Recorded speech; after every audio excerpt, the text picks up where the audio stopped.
Hello friends, welcome to my channel. आज के इस वीडियो में हम लोग पढ़ने वाले हैं हिंदी रासो काव्य परंपरा का परिचय दें। इस क्वेश्चन का आंसर आपको अपने बोर्ड परीक्षा में कैसे लिखना है, इसके बारे में आज हम लोग डिस्कस करेंगे। और ये प्रश्न आपके बोर्ड परीक्षा की दृष्टि से बहुत ही महत्वपूर्ण है फ्रेंड्स, क्योंकि ये 2016 बोर्ड परीक्षा में पूछा गया था और एग्जामिनर एक क्वेश्चन को बार बार रिपीट करता है, इसीलिए भी ये महत्वपूर्ण हो जाता है। तो चलिए इसका आंसर देखते हैं कि आपको अपने बोर्ड परीक्षा में कैसे लिखना है। तो आपको इसका आंसर लिखना है, रासो शब्द की व्युत्पत्ति के संबंध में विचारकों ने विभिन्न मत प्रस्तुत किए हैं। फ्रांस का प्रमुख विचारक गार्सा दतांसी ने इस शब्द की उत्पत्ति राजसु शब्द से मानी है। उनका कहना है कि चारण काव्यों में राजस्यु यज्ञ का उल्लेख है और इसलिए इन ग्रंथों का नाम रासो पड़ा होगा, परंतु उनका यह मत तर्क संगत नहीं मालूम पड़ता है, क्योंकि इन सभी चरित काव्यों में रास्यु यज्ञ का उल्लेख नहीं है। इसलिए जो गार्सा दतांसी जो है फ्रांस के प्रमुख विचारक, इनका जो तर्क है यह तर्क संगत नहीं मालूम पड़ता है। और आपको ये पता होना चाहिए, इन्होंने सर्वप्रथम हिंदी साहित्य का इतिहास लेखन इन्होंने ही किया था। फ्रांस के ये रहने वाले हैं गार्सा दतांसी। ये प्रश्न आपके ऑब्जेक्टिव क्वेश्चन में पूछा जाता है, इसलिए आपको ये याद रखना है, ठीक है फ्रेंड्स। उसके बाद आपको लिखना है, दूसरी महत्वपूर्ण बात यह है कि अपभ्रंश में कई ऐसी कृतियाँ उपलब्ध हुई है जिन्हें रासक कहा जाता है और जिनमें सिर्फ प्रेम का वर्णन है। उदाहरण स्वरूप हमारे सामने संदेश रासक है, अतः राजसु शब्द से रासो शब्द की उत्पत्ति मानना युक्ति संगत नहीं प्रतीत होता है।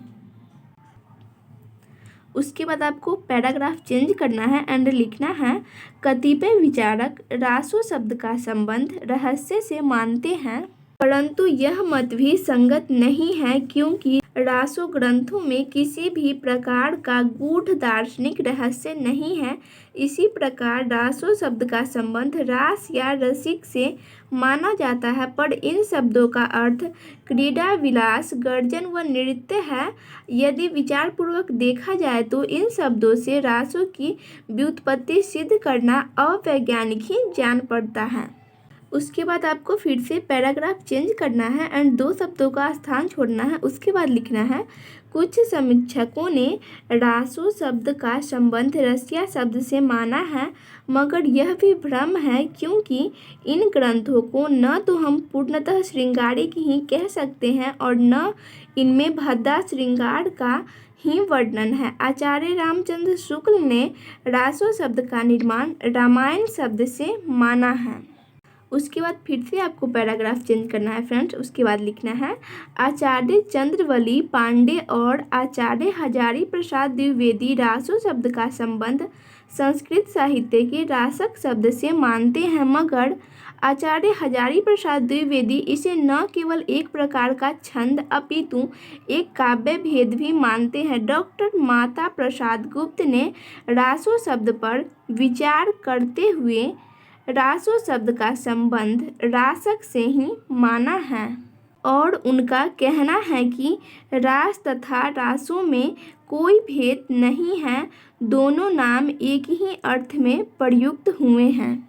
डॉक्टर उदय नारायण तिवारी ने भी रासो शब्द की उत्पत्ति रासक शब्द से ही मानी है।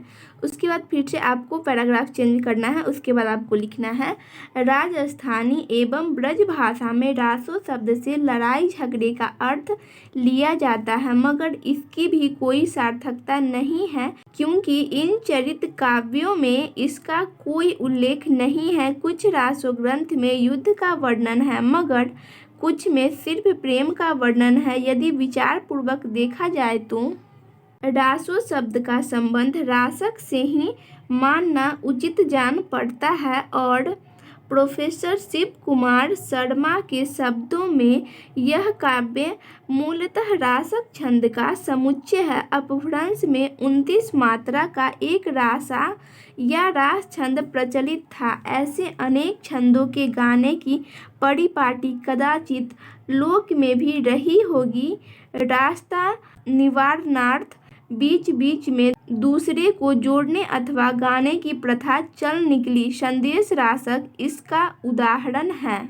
रासो काव्य का मूल रूप में रासक छंद प्रधान काव्य रहे होंगे। आगे चलकर रासो काव्य का एक ऐसा रूप निश्चित हो गया होगा जिसमें किसी भी छंद का प्रयोग किया जा सकता था। भाव की दृष्टि से रासो ऐसा काव्य है जिसमें रासकेतर छंदों का प्रयोग हुआ है, फिर भी प्रेम प्रधान है।